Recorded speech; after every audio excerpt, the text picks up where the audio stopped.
Good Thursday afternoon to you. Welcome to the Jon Sanchez Show on News Talk 780 KOH. Pleasure to be with you. Hopefully my voice holds up the rest of the show, guys. I'm just giving you a fair warning. Around the corner we shall go. Dwight Millard of Highlands Mortgage. How are you, my friend? Doing fantastic, John. Sounds like I'm doing better than you, huh? Oh, Probably just a matter of time before I get it, though, right? yeah, only a matter of time. Yeah. Only a matter of time. Absolutely. Yeah, hopefully I can make it through here. Mr. Cory Edge of Edge Realty, Big C, how are you? I'm doing awesome. Hope you feel better soon, buddy. Thank you, man. Thank you. Yeah, it's been going on. It's going around. Yeah, I know it. It's just, they put me on a Z-Pack and it's not helping. But like I said, if we can just make it through today, going to bed right after the show. Just tell you my schedule here. All righty, guys, let's tell everybody what we have lined up for you. What a day we had in the market today. We're going to tell you the reasons behind the big 646-point rally on the Dow Jones Industrial Average. Dwight will tell us how the mortgage world reacted to the Fed's interest rate cut yesterday and say if we saw much of an impact there. Then we're going to get into our topic today, how buyers can negotiate without overpaying. You see, folks, mortgage rates, of course, as you're going to find out from Dwight, still elevated. You buyers, well, we know you're feeling stuck on many things, right? You're frustrated. You're asking the same question. How do you buy a home today without overpaying, right? There's a small supply out there. It is getting a little bit larger, but it's still a seller's market at this point. Well, today, myself, Cory, and Dwight, of course, we're going to break down some smart strategies the boys have put together for you buyers, and how to negotiate better deals, how to negotiate a better structure, financing correctly, and avoid costly mistakes in today's housing market. Now, Cory, before I get started on the stock side of things today, give us your report card at this point. I made the assumption that it's still a seller's market at this point. Am I correct on that, or are things starting to shift a little bit? I would say technically it's still a seller's market, although there would be a lot of sellers that don't feel like it. They are, and it's a little bit of greed, let's just call it what it is. They see the highest price that a house in their neighborhood has ever obtained, and if they can't get at least that price or more, they feel like they're not getting what the house is worth. But markets change. I was telling somebody this the other day, like it feels to me like the last 2 years of this local market has been stagnant. So if you were my client, and we were looking for a house 2 years ago, I could probably find you very close to that same house for very close to that same price now. And there's been, just like your market, there's been ups and downs and this and that. Across the board, it feels a little stagnant, price-wise. Okay. All right. Good enough. Well, I think Cory's spot on. The interesting thing about what Cory's saying is, remember during like 21 and 22, the values were going up like 12% per month, right? I mean, it was insane what we were. So the fact that for 24 months you've had that stagnation that Cory has referred to is really probably a victory for everybody, right? You didn't get this. The sellers aren't completely irritated, and the buyers are seeing a little bit of benefit. Okay, perfect. Cory, is it time to, as we're going to discuss today, is it time to sharpen the negotiation skills for you if you're a buyer? I think, and we'll get into some of these points, there's going to be a few telltale signs that you have or you're running into a motivated seller. Time on market, different verbiage in the concessions, how many open houses they're having on a daily basis, just kind of all these things. And so then you can kind of sharpen your pen and say, okay, I can negotiate with this. Whereas if you see, and I try to tell our buyers and our sellers this, if you come out to the market on day one with a good price, you're going to sell for that price. And as a buyer, if you see, wow, that house is great, it seems to be priced right, if you go in and try to lock 20% off the asking price, you're just wasting people's time. So it's all kind of relative, if you will. Exactly. And hence why today's show is so very important, to give you those skills that you need so, everybody can walk away with a fair deal. All right. Great anxious to get to those issues there in a moment. First, let me sidestep. Let's go to the stock market side of things today. Well, guys, it's pretty amazing to think that in the last 2 trading sessions, we have gained over 1,100 points on the Dow Jones Industrial Average. Record-setting day. Dwight, what kind of day was it for the... Another record-setting day. Yeah, there you go. Thank you. Good job. Absolutely, it was. I guess you can call it a bit of a carryover effect from the rally yesterday, where we gained nearly 500 points on the Dow. Today, we tacked on another 646 points. What about this momentum, boys? 1.3% gain on the Dow. We closed at 48,704. However, the NASDAQ never could get much traction, albeit it came way off of its lows, finishing the day down 60.26% loss, closing at 23,596. 6,993. S&P up 14.21% to close at a record 6,901. So why was the NASDAQ so weak? Well, it was one primary culprit, and it was Oracle. As we discussed on the show yesterday after the stock market closed, Oracle reported their numbers. They beat on the earnings per share. They were a little bit light on the revenue side, and boy, did they pound the stock today. $24.37 loss on Oracle, down 10.93% to 198.64.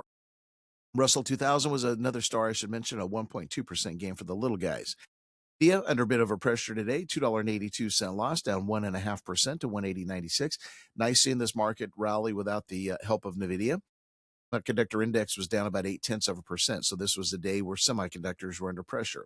Another name in that space, Avgo, the symbol, which of course is Broadcom, traded lower ahead of its earnings report that came out this afternoon that I'll mention to you when we get back from the break. But the stock finished down about $6 and a penny, 1.46% loss to 406.97. And let's see, the other big news of the day, Disney and OpenAI. Remember, OpenAI is not publicly traded at this point, but Disney struck a big deal with OpenAI, about $1 billion deal where OpenAI will allow some 200 Disney characters to be used in the company's short-form generative AI platform. That is called Sora, of course. As part of the agreement, Disney will also be investing $1 billion in OpenAI. So talk about some, who would have ever thought, guys, that you could be talking about $1 billion deal just so people can create their own Disney videos. And the whole subject of licensing and all that came up during the interviews that I saw today. But Bob Iger, of course, the CEO of Disney, said, look at the guardrails have been put into place so people can't do that, basically use Disney characters for their own like and so on and so forth and selling, et cetera, due to licensing issues. But I thought that was an amazing deal. And now something, I would have never thought about that, right? And this just goes to show how many uses there are for AI that us average people, we're not even thinking about it at this point. But, you take a company that's so forward looking, such as OpenAI, and of course, so forward looking like Disney, and they come together. How many hundreds or thousands of deals similar to this are going on behind the scenes right now? I thought it was pretty amazing. Well, Jon, can you imagine too, if you're scratching out characters in your younger days, that you might be able to bring those back to life through AI? Absolutely. Yep. You're right. Yeah. Bring them back in a video format. Yep. Absolutely.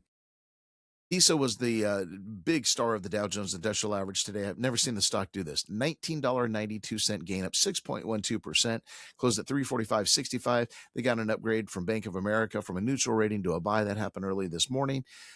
Lilly was another star today, $15.50 rise, 1.56% to $1,009.14. They announced very positive top-line results from their phase 3 trial in regards to a new weight loss drug. And, we're just getting more and more of the weight loss type of drugs and various variations of those coming out, and that's helping these pharmaceutical companies. Other big winners today inside the Dow Jones Industrial Average. So Visa again led the pack, and it's still moving up. Matter of fact, in after hours, Nike was another top performer, up 3.19%. I mean, right on up the line. NVIDIA was at the bottom of the list today, but it was just a broad-based rally across the board. And I'll tell you, we're not done. I was just checking let me get a fresh quote right now. Just checking the after hours session. Guys, we're up already. The futures have started trading 15 minutes ago. Dow futures are already up 111. NASDAQs are down 4, and the S&Ps are up 5. So again, it looks like the buying is continuing on. So it was pretty substantial. All right, hey, Dwight, let's go ahead and get the bond market side of things out of the way, and then we'll come back and get right into our real estate topic. So we had our 0.25% cut yesterday as anticipated. How was the reaction in the mortgage market yesterday? I told the audience it looked like we didn't get much of a movement. Actually, I think it was a little bit higher yesterday, but it looks like today we may have bumped down just a little bit on the 30-year mortgage. Yeah, Jon, I think unlike past decisions, this one was a little bit friendlier, I guess, would you say. The mortgage-backed securities were improved yesterday. So just to give you an example, I think on Tuesday we were at 6.35. Today on the 30-year fixed rate, you're at 6.26. So a 9 basis point drop. That's all welcoming news. Your governments are now in 5.88 on an FHA, and 15-year 5.76. But I will tell you, I already got a couple of calls. I'm sure one of them's listening to the show, already getting their refinance application started. Like we touched on Tuesday. If you missed that show, folks, please pick up the podcast. Because doesn't cost you anything. We just get you ready, because it will be, especially if you get another rate drop in January. If it just starts looking like it's going to be this little, it's going to happen. It's going to get crowded. The space. Well, it was interesting, Cory, on the show on Tuesday. I know you were traveling that day. And you weren't able to join us, but we talked about getting ready, right? Mm-hmm. Getting ready for 2026. Dwight and I both went out on a limb. He was a little bit more aggressive than me as far as predicting how many rate cuts we're going to get next year. I said 2, maybe 3. Dwight said his projections are maybe around 4. It was funny yesterday, of course, in the press conference by Jerome Powell. You look at the dot plot, which is again where all the individual members of the Fed get to, or FOMC get to kind of guesstimate where they think rates and inflation, et cetera, are going next year. And the consensus of the group is only 1 interest rate cut next year. And I thought that was just way off base. And it's with the market today and the discussions yesterday, it's amazing what a little QE will do, right? Especially some surprise. Yep. Even though they're not calling it QE, I mean, when they're buying, they're actively buying in the treasury markets, then it's QE. I think the right question would be, how many more rate cuts will we get during Jerome Powell's term, and how many will we get post Jerome Powell? Mm-hmm. Because Dwight, he might be light. Jerome Powell might be out, and they might call an emergency meeting to cut rates 2% the day the new guy gets in, for no reason other than and they can to keep the president happy. That is an excellent point, Cory. Who knows? Trump came out in the middle of the press conference yesterday and said, they should have done more. They should have done it, half a percent or something like that. Well, and Cory, he's going to need. It's an election year too. I mean, he has got to get this. People are impatient about this economy turning around, so he's going to be all on it. His fingers will be on that button. That's a really good point, Cory. I didn't think about that. Yeah, they can call an emergency meeting anytime they want to, do whatever they want. And boy, that's a very valid point. Very valid. So we will say, and of course, what Cory's talking about with the QE, remember we touched on this yesterday.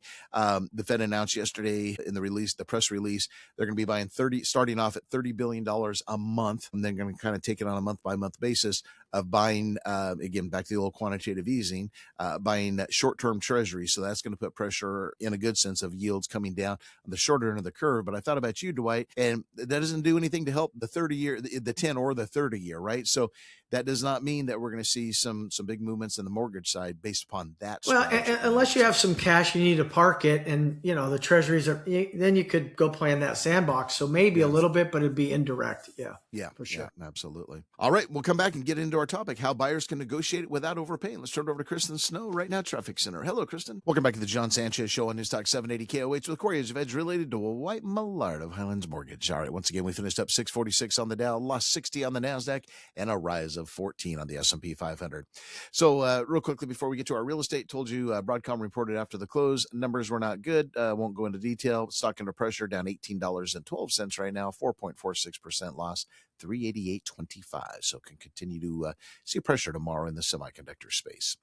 All right, how buyers can negotiate without overpaying for things, right? So once again, we still basically have a seller's market. Buyers need to sharpen their pencil. They need to sharpen their skills. If you have a great real estate professional like Cory, don't need to worry about that. That's their job. But if you don't, you probably need to watch your agent and make sure he or she is doing the proper things. So Cory, we're going to start with your first point, which is overpaying isn't just about the price. I love that comment. Yeah, and most of the time, you kind of got to remember that overpaying is relative to the person, right? We've always talked about it's going to be shelter. If it has everything you want, you're going to be there for 30 years, then this will just be a blip on the map and it won't matter. But you still, everybody just, as human beings, you want to get the best price you can. Versus gross dollars. If you and I both pay $500,000 for a house, but you go to I don't want to say bad, but you get led down the wrong path and don't meet somebody like Dwight, you meet somebody else and you're paying 2% higher on your mortgage rate, you're not getting the right insurance, this and that, your experience could be drastically different because maybe you're paying $1,000 extra a month that you didn't have to, even though we paid the same for the house. So it isn't all just about price. It should be about the rate, the terms, all the other ancillary stuff that comes in there. Insurance and the rest of it that happens. So you want to kind of dig deeper and look at all of it. Right. Dwight? Now, I mean, Cory's spot on that. you can take the same property, same price, and two different scenarios completely. You could have an FHA, a conventional. You need complete guidance throughout the whole thing. I mean, why not? I mean, that's what we get paid for. That's what we've been doing. And so, I mean, you might as well lean on that. And I think you guys are also spot on that you don't think about that, right? You go into the negotiations of buying a home and you think it's all about the price. And I think this is a great reminder to everyone. There's so much involved with that. And I love your point, Cory, to Dwight's point about the mortgage side of things, right? Just a little extra, a quarter, extra half percent, whatever can make a significant difference. But also, Cory, let's touch on the HOAs, right? HOAs vary from property or neighborhood to neighborhood. You have some that have huge HOAs. You have others that are more moderate. And also, as we, whole another show that we've discussed, the financial health of the HOA, and especially if you're going to go into a condo type of situation, right? That all comes into this whole overpaying scenario. Everything regarding an HOA, you have to be a little bit careful with, because especially as you mentioned, when you have standalone homes and you're just in a neighborhood, that's one thing. When you have townhomes that are attached and have all the amenities, that's a completely separate beast. As buyers, sometimes you get excited, say, "Oh, look at this house, and the neighborhood has tennis courts and pools and fences and a Right. security guard." And that. All that stuff might be affordable today, but I think there is a law out there that HOAs can't reduce their fees. They always go up. I'm joking. Obviously, there's no law, but I've never seen one go down. They always go up. And don't be surprised over the life of that to see them double and triple. So you just have to account for all that.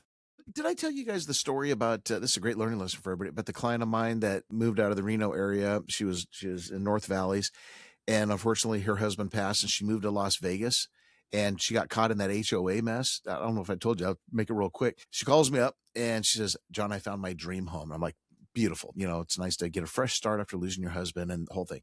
Helped her negotiate the real estate deal. Everything was great. And she says, "I love this place because these," and I'm trying to visualize it. So you have these homes, and in the center of all the homes, there's this beautiful pond, and I get to go out and I get to feed the ducks every day and sit underneath the trees in a lawn chair because it's so beautiful and shady, and it just sounded like paradise, right?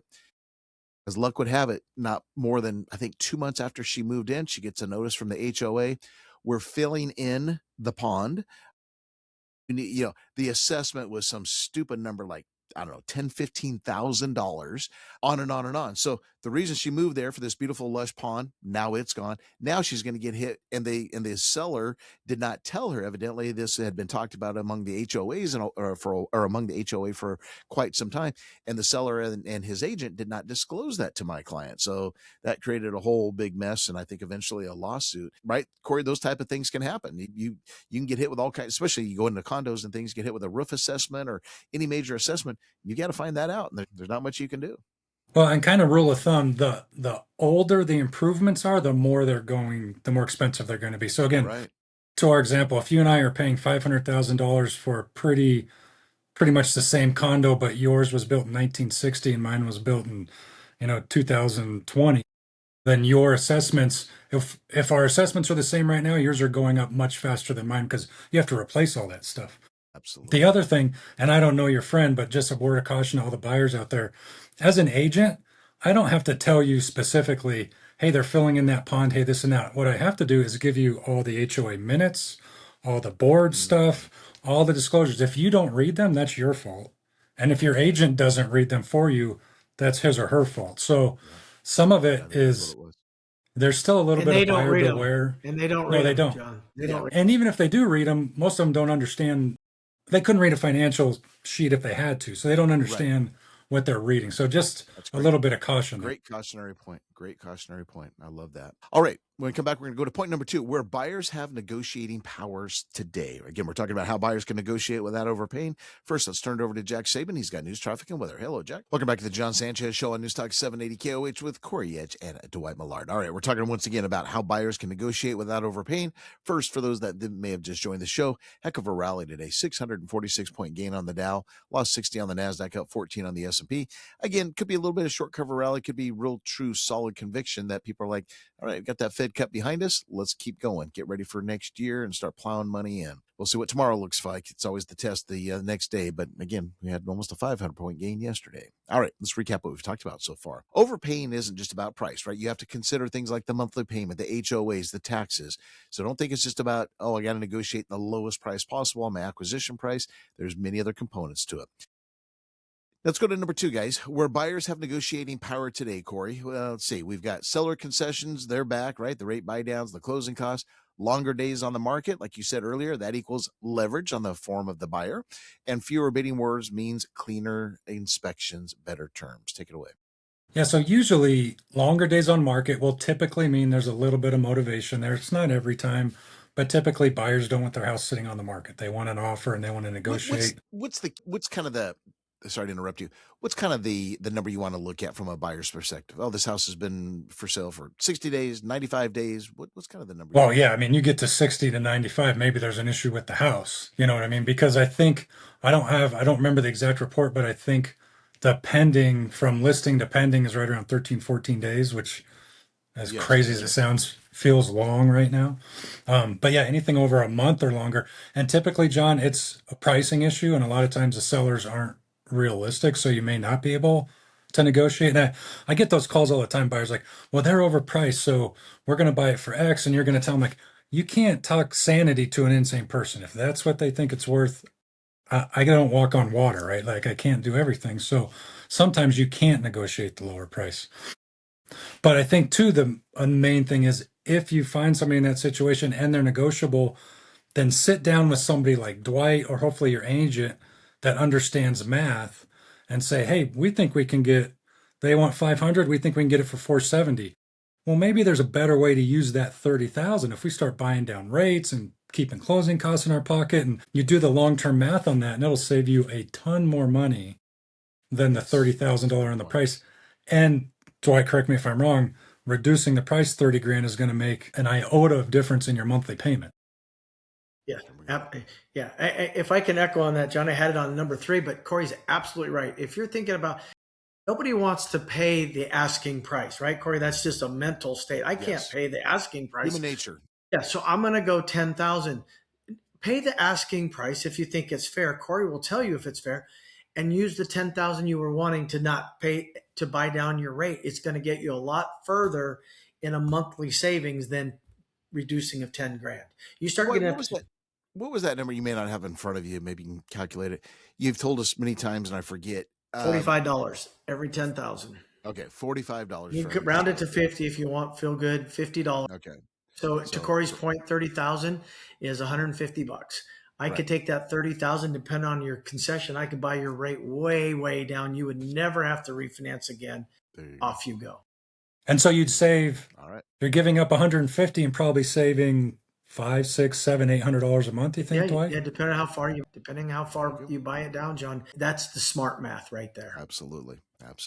All right, beautiful. Let's go to number 3. Smart financing strategies, Mr. Millard. Yeah. Again, you just mentioned this temporary rate buy downs versus permanent rate reductions. Arms, when do those make sense? Buying now, refinancing later versus waiting, which you and I discussed on Tuesday. And then again, structuring offers so sellers will accept without raising the price. So I'll try to get through I had a very sophisticated borrower today. We had this conversation. And what she's basically saying is, hey, if I'm getting a little concession from my seller, and let's say Highlands is giving you a little bit, do I want to use that and buy down the rate? Let's just say we're going to buy it down from 6.5 to 6. And then in 8 months, over the counter goes to 4.5. You just wasted that buy down because you didn't even get the advantage of it. So what her thought is why wouldn't I use that money and at least pay my closing costs first? Because that's dollar for dollar out of your pocket. And then if I have a little bit left over, then we'll see what I can do. And then I had another gentleman saying, well, I want to put money down. I want to pay 1.5 points right now. I said, you're going to pay 1.5 points for this? And I said, do you think rates are going down? He goes, absolutely. I go, then wait and use that 1.5 points when you get ready to do your forever loan. Mm-hmm. So those are what's going through people's minds. And it's really an interesting dynamic right now because do I take it now and rates, because that's what would happen, right? You would pay all this money to buy the rate down to 5.99, and then rates go to 4.5, and you refinance out of it. You I think wasted that's your an money. excellent piece of advice, Dwight, that you, 2 points that both of you made. Again, it's human ego that wants to say, no, I'm not giving you a 500,000. By gosh, I want to give you 475. Right. So we can get past that. But I love your point, Dwight, about looking at the different scenarios. Where's the maximum use of that money? And again, you think, oh, okay, I'm going to, get 25,000 seller concession. It again makes no big difference. So is every situation different, Dwight? Like the conversations you have with your clients today, is every situation different where you as the mortgage professional have to evaluate it? It sure feels a like rule it. of Yeah, thumb? no, it sure feels like that. Not everybody's got as much knowledge or leverage that they could work Correct. off of, but it's kind of the same concept. And real quickly on the buy downs, you have temporary and you have permanent. So right now, why would you spend a bunch of money on a permanent rate buy down? And if rates go over the counter, go lower, 8 months, 12 months, you spent all that money, never got the value of it. A temporary buy down allows you to buy the rate down, and any money you don't use on that temporary buy down goes towards your principal reduction, if that makes sense. So if anybody's going to do a buy down right now, highly, highly consider just doing a temporary buy down to get your lower payment right now. And maybe Why would I want to? Okay, so I'm looking at Mortgage News Daily right now. It's a quick off the cuff question. All right, you said we closed at 626 on the 30-year fix today. I'm seeing the 7.6 SOFR ARM 595. Okay, I'm confident rates are going to go down. Now, of course, we have the argument just because rates are going to go down, meaning the Fed cutting rates, no guarantee that the mortgage rates are going to go down. But let's say I'm optimistic and I think mortgage rates are going to go down. Why wouldn't I just go with an ARM right now? Because what if they don't go down? You will have to refinance that. I mean, you've got to be, and that's another thing that in here, and you have it like, is the refinance cost, right? I mean, a refinance cost is going to be $2,500, $2,800, depends on your loan amount. You're going to have a refinance cost perhaps somewhere down the line. So you're automatic into a refi on the ARMs. And you can see that the ARMs should be significantly better, not just 40 basis points different than a 30-year, Not a big but spread. it's the fear of, and watch this, John, as rates start to slide down, those ARMs will go up because those are the first things that are paid off on a refinance. Boom. Okay. Great. The ARMs are gone. So you're not even getting any value from it. You just, So go 30, figure out what to do with the concession money if you're able to get it, and then obviously refinance if rates come down. Very good. All right, Cory, let's go to number 4, market reality check, right? Inventory is tight, but it's not frozen. Some sellers are motivated. Others are, as you said, unrealistic. Knowing which seller you're dealing with is critical. And of course, why pricing strategy matters today more than ever. It always matters. And good points, because the inventory is tight. It's going to stay tight. It feels like, Jerome Powell was talking about it yesterday during the open market, the meeting. So it feels like it's going to stay tight for quite a while, but that's the world we live in now. It's certainly not frozen. There's transactions happening. There's things going on. If I was a buyer and said, I'm going to wait and buy when prices come down 30%, that could happen tomorrow. Chances are it's not going to happen for quite a while. So you just kind of got to make the best of what you have if you are going to be in the market to buy something. As I mentioned earlier, the time on market will typically tell you if the seller's motivated, not tell you specifically, but the longer it is, the more motivated they get. Sometimes you'll see in listings where they actually start putting words, seller motivated, seller needs to sell, all these different things. Mm-hmm. Usually a good agent cannot put that in there without the seller's approval. So most of the time you can assume the seller allowed them and knows that language is in there. And so take it verbatim. And I have these discussions all the time and say, okay, well, again, our discussion, the house was worth 500. We think a good deal would be, let's call it 470. So as soon as they see the word seller motive, they're like, offer them 250. Like, okay, now wait a minute. The buyer has to be realistic as well, right? There's got to be reality on both sides of the equation. But there is motivation out there. Not everybody needs to sell. They're testing the market just to see if they can get what they can. The other thing I want to add. Oh, go ahead. All right. Can you hold that thought? Don't lose your train of thought. Let's run a break. Get the final break taken care of. Kristen Snow right now. Traffic Center. It's all you, my dear. Welcome back to the Jon Sanchez Show on Newstalk 780 KOH. Mr. Edge, your phone number. 6. Thank you, my friend. Mr. Millard. 7. Beautiful. All right, Cory, going to have you finish up on our market reality check. Again, inventory is tight, not frozen. Some sellers are motivated, others aren't, etc. Yeah, and if you can figure out which sellers are motivated, great. If you can't, the easiest way to figure it out is write them an offer. If it gets rejected, they're probably not motivated. If they start talking to you, they might. Going back to Dwight's earlier point, just real quick, sellers are human beings too. So, John, if you had a house listed for 500,000 and I came to you and I said, John, we have an offer for 470, the chances are you'd say, forget it. I want to reject it. If I came to you and said, John, I have a full price offer, but they want a $30,000 concession, you'd probably be like, full price, yeah, I think we can work with that. So it depends how the message is delivered to the seller as well. Potato, right? Yeah, exactly. That's a great point, Cory. That's a great point. All right. Okay. Let's see. I guess, Cory, we'll still keep you going here. The emotional discipline equals the financial advantage, right? Fear, FOMO, fear of missing out, causes overpaying. Being patient is a strategy, not a hesitation. And sometimes, as you always say, Cory, walking away sometimes can be the absolute smartest move you can do. Yeah, and you have ingrained this not only in Dwight and I's minds, but in your audience for years. Have a budget and then stick to your budget. Stick to your budget, because if the house of your dreams doesn't fit in your budget today, the house of your dreams will pop up at some point and fit within your budget if you have a little bit of patience. There's no reason to cause yourself the stress of overpaying too high of a payment, have to get 3 jobs and not be able to sleep at night, just because I had a little bit bigger yard. It makes no sense. So stick to your budget. Right. Absolutely. Dwight, anything you want to add to that? No, I that's perfect. I mean, maybe not today. I always tell my buyers that they can't do it. It's not now, it's later. We'll get you there, but you've got to do some work and you'll get there. Yep, absolutely. All right, we're going to kind of wrap up on this point, which is how this market sets up for long-term wealth, right? That besides we want a roof over our head, we're also trying to build our wealth with our primary residence. So Cory and Dwight have put these final points. I think they're great. We'll tackle each one here for the next couple minutes. Number 1, buying smart today creates equity faster. So let's just stop actually one at a time. Right, Cory, it's all about location, but it's also about you make money when you buy, not when you sell. Correct. Yeah, so you want to strike the best deal you can. And sometimes, John, I've seen it so many times over the years. Sometimes the best deal is just paying retail for the house because you see where the market's going. So if you find a good deal and the asking price is fair and legitimate, just buy it. Don't try to negotiate a good deal and negotiate yourself right out of an opportunity that you have. Right. Perfect. Dwight, anything you want to add to that point? Yeah, if you don't buy it, you're not going to grow equity. So I like Cory's point. Ooh, I like that. Bullish attitude there. All right. The next point under how this market sets up for long-term wealth, the next refi cycle could reward disciplined buyers, Dwight. Yeah, marry the house, date the rate, right? So that's what you're doing. Get the house that you want, get the house that fits your needs.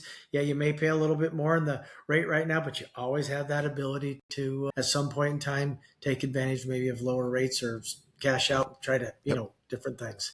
Absolutely. And Cory, your final point, today's buyers may look very smart in 3 to 5 years, right? We all have the stories where, why did I sell that house? Why did I sell that property? You look back 5 years ago, 10 years ago, we all have those stories. But this is your chance now, as Dwight and I said. We think rates are going to go lower next year.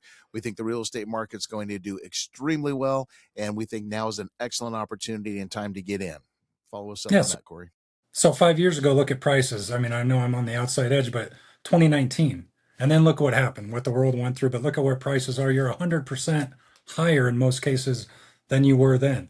I'm not saying you're going to do that by 2030 or 2031, but unless we have a catastrophe, you are going to have higher prices, and you will look back and say, dang, I should have bought in 2025 or 2024, whenever you're thinking about it. So just bite the bullet and get into it if you know you're going to do it anyway. Absolutely. Love the advice. All righty, fellas. Excellent job as always. We will do it again tomorrow on the Jon Sanchez Show. God bless. Have a great afternoon. See you, boys. Dwight Millard, NMLS ID number 241259, a licensed mortgage loan officer with Highlands Residential Mortgage Limited and Equal Housing Lender. NMLS ID number 134871. The information shared on this live broadcast is for general information purposes only and does not constitute financial or mortgage advice. Listeners should consult directly with a licensed mortgage professional for guidance tailored to their specific situation. All loans are subject to credit approval and program guidelines. Not all applicants will qualify. Loan terms and availability may vary by state and are subject to change without notice. Highlands Residential Mortgage Limited is licensed in multiple states. For a full list of state licenses and disclosures, please visit https://www.highlandsmortgage.com/licenses/. The views expressed during this program are their own and do not necessarily reflect those of Highlands Residential Mortgage Limited.